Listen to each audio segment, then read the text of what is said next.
Que tal você saber um pouquinho mais sobre Florença, na Itália, através de um livro? Pois é, vou mostrar pra você como é possível.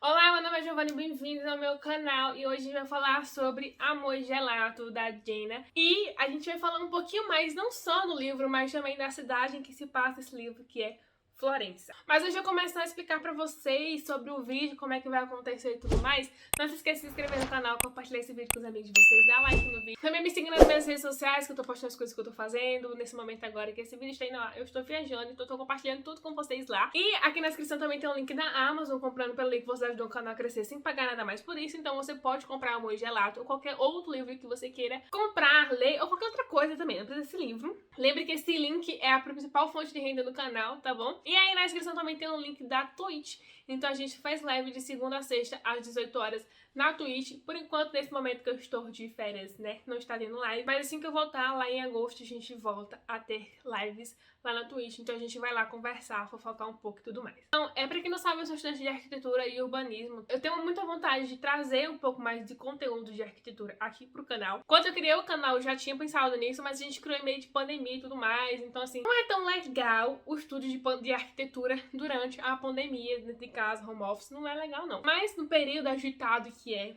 a minha vida quando eu estava, né, sem estar em pandemia, quando eu estava indo pra faculdade, era bem interessante, eu tinha muita vontade de compartilhar isso com vocês. Mas aí esse livro, Amor Gelato, me deu uma ideia que a gente pode falar um pouco sobre Florença, sim, ou sobre uma obra específica que eu sou apaixonada, que é bastante referência da arquitetura, através de um livro. Então, já falando sobre esse livro, né, da gente entrar raiz especificamente na questão da arquitetura, Amor Gelato é publicada aqui pela Intrínseca e a autora, ela possui mais 3 livros publicados. É uma trilogia que não é. A gente tem Amor Gelato, a gente tem Amor e Sorte aqui no Brasil, né, que é também publicado pela Intrínseca, e se eu não me engano tem um terceiro livro que eu não vou lembrar aqui agora qual é o título do livro, mas eu vou deixar aí pra vocês, mas se eu não me engano ainda não tem tradução, então Intrínseca traduz aí pra nós, né. Então, a nossa autora aqui, a Jenna Evans, ela morou lá em Florença por um tempo, tá? Então, assim, ela hoje mora nos Estados Unidos, mas ela morou um tempo em Florença e ela usou essa inspiração de Florença, né, pela cidade, pra poder fazer esse livro aqui. Aqui a gente vai conhecer a Lina. A Lina, a mãe dela acabou de falecer e o pedido que a mãe dela faz é que ela vá pra Florença morar com um rapaz chamado Howard.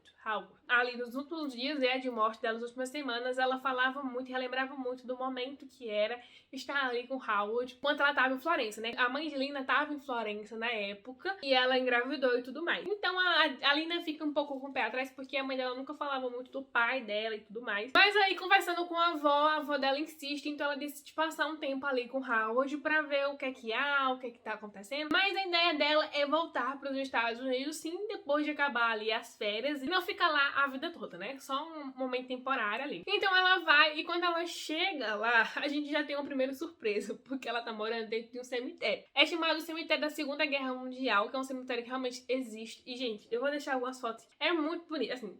É um cemitério. Se você procurar na internet esse cemitério que tem lá, na verdade não é em Florença. É uma cidade um pouquinho mais distante. Não é distante, é tipo assim, o interior, sabe? Alguns minutinhos você tá ali em Florença, uma horinha você tá em Florença. Mas não é exatamente em Florença. E ele realmente existe, eu fui pesquisar, vou botar umas fotos pra vocês e vocês procurarem, tem maquete e tudo mais no YouTube. Que é bem interessante vocês conhecerem lá esse espaço, né? Pra vocês ficarem em volta realmente no momento. E aí ela vai morar lá dentro desse cemitério, tem uma casa no fundo e tudo mais. E aí, dentro desse momento ali, também tem uma mulher lá que trabalha lá no cemitério junto com Howard e ela recebe um diário. E aí ela entrega esse diário à Lina. Esse diário é da mãe dela, né? Ou a mãe da Lina. Porque a mãe da Lina costumava escrever tudo em diários. E aí ela manda especificamente esse diário pra lá alguns dias antes da Lina chegar. E aí, quando a Lina chega, né, ela acredita que esse diário é pra ela, então ela entrega esse diário e a Lina vai lendo o diário enquanto ela está ali em Florença. Nesse momento, ela também conhece o Lorenzo, né? O Lorenzo, que é um menino que mora ali nas redondezas. E o interessante do Lorenzo é que o Lorenzo também é metade, a família dele também tem alguma coisa relacionada aos Estados Unidos, então eles meio que conseguem se entender, né? Porque ela sente meio que um peixe fora d'água, né? Que ela saiu dos Estados Unidos pra morar na Itália, então ela tá ali sem entender muito, ela não fala italiano e tudo mais, então pelo fato dele estar uma família ali americana, já ajuda um pouco, apesar que, se eu não me engano, ele é italiano. Mas a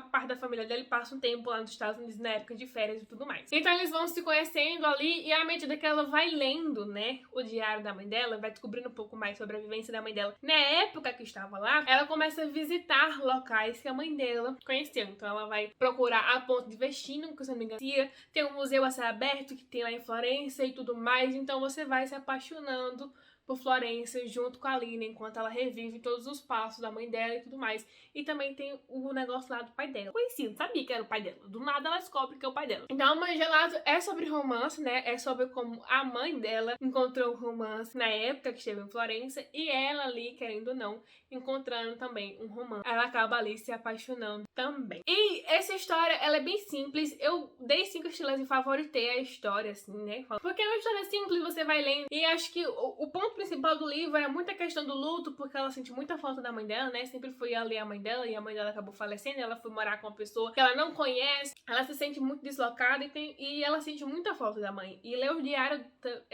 machuca muito ela nesse sentido, né? Porque vai abrir uma ferida ali dela que não tá cicatrizada ainda, então ela vai lendo, vai devagar. Enquanto ela vai conhecendo Florença e vai conhecendo novas pessoas e novos lugares, ela vai ali se apaixonando pela cidade, conhecendo novas pessoas, encontrando novas pessoas e tudo mais. Na época que eu comecei a ler, eu acho que eu comecei a ler em live e tudo mais, eu falei que eu poderia ser que não tivesse dado 5 estrelas, justamente porque, a vez ou outra, eles pareciam ter 14, 15 anos do que a idade certa ali já, pros 17 anos, porque tinha alguns diálogos que eu parecia um pouco meio infantil. Eu fiquei mais ou menos assim. Isso aconteceu umas 2 vezes só, principalmente quando tinha muita gente junta, né? Um grupo de amigos junta, que aí era muita gente falando ao mesmo tempo. Eu sentia um pouco essa pegada. Mas o livro me fez viajar pra Itália, pra Florença, de uma maneira que nenhum outro livro tinha conseguido fazer, sabe? A sensação tá lá, a sensação de conhecer Florença da mesma maneira que a mãe de Lina conheceu, da mesma maneira que Lina tá conhecendo, foi super superior.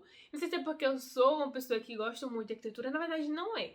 Porque eu lembro que, tipo assim, quando eu fui terminar de ler e ver as resenhas, muita gente falou super bem desse livro e também da questão da ambientação e como a autora fez isso de uma maneira excelente. É uma coisa que eu gostei muito da escrita da Jane e eu bato palmas pra ela por ter conseguido fazer isso. Então foi uma inspiração para fazer esse vídeo aqui também, porque a gente vai falar um pouco sobre Florença também e sobre a Santa Maria del Fiore, que é a catedral mais famosa e é, assim, é uma das catedrais mais famosas do mundo e que provavelmente você já ouviu falar dela e é referência em arquitetura e engenharia. E você vai entender por quê. Então, como eu falei, né, esse livro ele se passa em Florença. E Florença é o berço da Renascença, tá? Não sei se vocês sabiam disso, mas é o berço da Renascença, é o berço do renascentismo. A arquitetura renascença surgiu ali. Muitos artistas chegaram ali naquela região, muitos artistas, etc., principalmente por conta da Catedral Santa Maria del Fiore. E quando vinha muita gente ali para aquele local, foi que surgiu a famosa Renascença. A Renascença também é importante a gente lembrar que não existiu um rompimento específico vindo dos outros que já estavam ali presentes, que era o gótico e o romântico. O romântico foi primeiro, depois veio o gótico, e ali depois surgiu o renascentismo. Foi um movimento que foi um seguindo do outro. O gótico tem alguns traços bem do romântico e o renascentismo também tem uns traços, pelo menos ali, na questão de Florença e tudo mais. Então é interessante quando você tá lendo o livro que você consegue ver a personagem falando sobre tudo isso e tudo mais, e é muito importante, eu não sei se vocês costumam fazer isso, mas quando eu vejo uma cidade, um local diferente, uma ponte, um negócio assim, eu sempre jogo no Google pra dar uma viajada e conhecer o local, né, da mesma forma que o personagem tá conhecendo. Eu acho que muda completamente a experiência de quem tá lendo o livro. E aí, ela também visita a famosa Santa Maria del Fiore, e a história dessa igreja é bastante interessante. A catedral em si, ela foi construída no período gótico, ela foi começada a ser construída ali em 1296, mas pelo arquiteto Arnolfo de Cambio. Vou ter que ter uns nomes assim que vai dar um negócio errado, porque eu não falo muito bem o italiano, né? Na verdade, não falo nada. Mas ele começou a construir e essa catedral ela demorou muito tempo para ser construída. Demorou algumas décadas aí para ser construída. Só que, né, ela ficou com um buraco no meio, porque eles não sabiam como é que iam fazer aquele negócio ali. Já a primeira coisa que a gente tem que lembrar é que ela foi construída no período gótico, né? O Arnolfo, ele gostava muito, pegava muitas referências do gótico. Então, a fachada em si é muito gótico. Tem algumas coisas que são bem simples de você reparar em uma fachada gótica, por exemplo, que são as rosáceas, que é uma característica muito marcante do gótico, entre outras que é muito termo técnico de arquitetura e talvez, se vocês quiserem que eu traga mais relacionado aos termos técnicos, eu posso fazer outros vídeos relacionados aí. Mas as rosáceas são os mais fáceis de lembrar e é uma das mais famosas. Existem muitas outras catedrais famosíssimas, como por exemplo a Catedral de Notre Dame, em Paris, que ela foi construída naquele período gótico, infelizmente foi incendiada, e agora eles vão fazer reconstrução, talvez mude um pouco essa questão do estilo. Mas a Santa Maria del Fiore tem essa fachada, e essa fachada não é a fachada original, porque é outra coisa interessante da gente saber relacionada à questão da arte, principalmente da arquitetura. Existiam muitas guerras nesses períodos, muitas guerras, então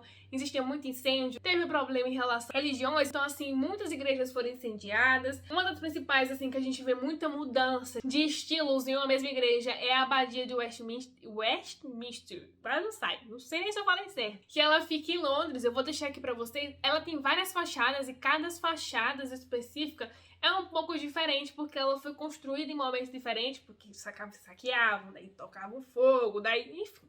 E aí tem que ser reconstruído e tudo mais. E essa abadia, por exemplo, ela é muito famosa para quem gosta aí de Shadowrun ou até de Peças Infernais, porque ela é citada em Peças Infernais e ela tá no segundo livro, se eu não tô enganado, ou é o terceiro. Mas eu acho que é o segundo. Então aí, ó, uma citação interessante de outro livro que você não conhecia. E eu gosto muito de Peças Infernais nessa ambientação que ela faz de Londres, né? Na época vitoriana e tudo mais. Mas voltando para Santa Maria del Fiore. A fachada da igreja, ela não é a fachada original. A verdade, teve um Médici, que é o Francisco I de Médici, né? Médici é uma família muito famosa, principalmente ali na Itália, principalmente ali naquela região de Florença, e tudo mais, para quem quiser ir atrás um pouco mais da história da família Médici. E esse cara, ele simplesmente mandou derrubar a parte da fachada da igreja, porque ele dizia que tava muito ultrapassada, que não tava ali na época, não era pra ser. Daí eles foram e reconstruíram. Então essa igreja demorou mais um tempinho aí pra ser reconstruída toda. E aí a fachada tá lá hoje, não é a fachada original, não foi a fachada que o arquiteto tinha planejado pra colocar ali naquele momento, né? E como eu falei, tinha um buraco ali no meio. Então começou a preocupar muito o pessoal ali, os governantes e tudo mais, porque entrava chuva, entrava sol, né, intempéries dentro da igreja, cada catedral e tudo mais. E aí o negócio ficou meio assim. Então eles realizaram ali um concurso e aí o engenheiro, que é o Felipe, ele decidiu fazer ali o domo, que é o famoso domo, é um dos domos mais famosos assim de arquitetura, e ele já foi considerado como o maior domo da antiguidade. Então teve um momento que ele era o maior de todos, não tinha ninguém maior que ele. E ali a construção dele é um domo em cima do outro, né? E você consegue subir para visitar ali a parte de cima. Então é possível você visitar. Quando você for lá em Florença, você passa lá na igreja e só para visitar. Diz que a escada é bem apertadinha e tudo mais pra você subir. É tanto que a nossa personagem, né, a Aline, ela descobre que ela tem um pouquinho de claustrofobia ali subir naquela escada, porque ela se sente um pouco mal e tudo mais. No momento que ela tá subindo, mas ela conhece ali a igreja e tudo mais. Então assim, ó, fica de olho quando você estiver lendo. Esse domo específico, ele tem ao total ali 4 milhões de blocos. E é uma referência muito grande, porque, bem, naquela época, imagina você fazer um domo. Hoje em dia, existem muitas técnicas pra gente poder fazer um domo e tudo mais. Hoje em dia, né? 2021. Então, assim, nós estamos no século 21. E quando a gente estuda na arquitetura, né, muita gente fica abismado com a construção da época. Existem muitas construções que a gente fica abismado. As construções dos egípcios, dos gregos e tudo mais. Gigantes que eles montavam naquela época, e o domo entra em uma dessas e é referência, e ela não é só referência, como ela se destaca. Pegar ela e todas as casas que ficam ao redor, bem baixinhas e tudo mais, ela é cartão postal, sabe? Ela tá ali, é tipo um Cristo no Rio de Janeiro, alto, e você consegue ver. Mas a nossa personagem visita essa igreja, então tá aí um pouco da história relacionada a isso. O domo em si, ele já foi construído na época da Renascença, e ele tem uma lanterna que a gente chama lá em cima, que ela é da Renascença, e essa lanterna, ela dá não só aquele toque do renascentismo ali na época que estava surgindo em Florença, mas também tem a questão do equilíbrio, né? Forma todo o equilíbrio daquela obra. Se você pudesse, entra no Google Maps, daí dá uma olhada, tá? E tudo mais. Tem muita coisa interessante pra gente conhecer em Florença, como eu falei, o berço do renascentismo, muita coisa por lá. Então, fora isso, como eu falei, tem a Ponte do Vestito, que aqui dentro do livro a gente descobre mais um pouco sobre a história do Médici, né? Porque ele é citado aqui. em alguns momentos, porque ela vai lá conhecer, então o Lorenzo já conhece, então ele fala um pouco mais sobre a história. Também tem a famosa galeria lá, céu aberto lá também. Então assim, tem muita coisa interessante pra você conhecer, muita coisa pra você viajar em arquitetura. Então pra você que gosta de arquitetura, que quer conhecer sobre, gosta um pouco de arte, principalmente do renascentismo, você ler esse livro e investigar um pouco mais sobre tudo aquilo que eles falam, vai ser um prato cheio. Eu tenho certeza que você vai ter uma boa experiência, não só com o livro, mas também conhecendo um pouco da Santa Maria del Fiore. Tá bom? Então esse era o vídeo que eu queria fazer pra vocês, falar um pouco mais sobre obras arquitetônicas que aparecem em livros, né, muito famosos que a gente lê. A Amor Gelato eu sei que é um livro que muita gente leu, e eu sei que teve muita gente que gostou bastante dessa experiência que o livro traz de conhecer Florença. E talvez muita gente não tenha pesquisado realmente a fundo do que é, então eu trouxe aqui um pouquinho da famosa Santa Maria del Fiore, do domo famoso, que é referência aí, né, pela maneira como foi construído naquela época, que ainda não tinha muita coisa pra fazer, né? É muito estudo, muito cálculo matemático. Mas eu espero que tenham gostado, espero que tenha incentivado vocês a ler esse livro, espero que tenha incentivado a vocês mais a pesquisar. Se vocês gostarem desse tipo de vídeo, eu posso pegar outros vídeos, como eu falei, tem a abadia do West, alguma coisa aí. Já estive lá, né, frente a frente com essa catedral lá da Inglaterra, e também tem no livro Shadowhunters, na verdade não é Shadowhunters, é em Peças Infernais, que a gente pode conversar um pouco sobre ela também, você entender um pouco sobre essa questão da história da catedral como um todo, e das guerras e tudo mais, né, como é louco o fato da gente tá vendo lá, mas ao mesmo tempo ainda não é o original. É mais antiga ainda o original. Enfim, eu espero que vocês tenham gostado desse vídeo. Eu vou ficando por aqui. Um beijinho e até o próximo vídeo.